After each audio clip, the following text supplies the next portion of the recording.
Now, Southern California's news leader, ABC 7 Eyewitness News. Now on Eyewitness News at 4, a somber tour of a home lost in the deadly Eaton fire. A family sharing their grief after losing a loved one, and now they're suing one of the largest utility companies in California. We are live in Altadena.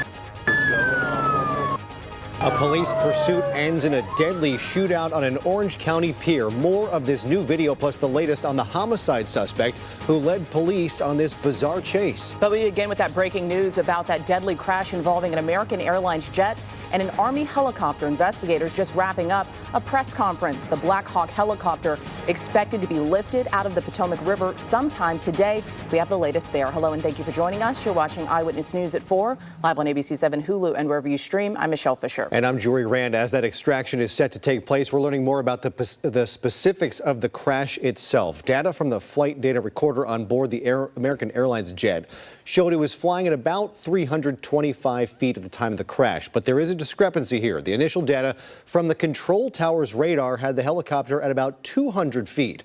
There is, as of now, still no data from the Black Hawk itself, but the NTSB still working on what the actual altitude was.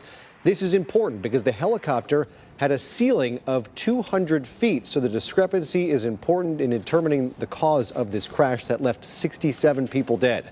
Crews are still braving the freezing waters of the Potomac to recover all of the remains. The NTSB also says just before the collision, the plane increased its pitch, meaning there may have been a quick final attempt to avoid the collision. And in Pennsylvania, at least 7 people were killed, 19 others hurt when a medical jet crashed into the ground. All 6 people on board were killed, including a child patient and their mother. One person in the car on the ground was also killed. The NTSB continuing to search for the cockpit voice recorder, the debris field quite large in that area, spanning multiple city blocks. Federal officials say the jet was in the air for less than a minute before it plunged into the busy intersection in North Philadelphia. And just in, a man accused of murdering a woman in Menifee is dead after police shoot him on the Newport Beach Pier. You're looking at new video of the man driving onto the pier early this morning. You can see people jumping out of the way as the man drives through, and shots were fired by police. They wanted the driver has been identified as 45-year-old Jose Vasquez. He's accused of killing 38-year-old Storm Wolf in Menifee overnight. She was from Temecula. According to investigators, Velasquez made his way down to Santa Ana, and that's when police department started their pursuit. The whole thing ended at the Newport Beach Pier. Eyewitness News reporter Niku Kazori picking up the story and has more of that new video.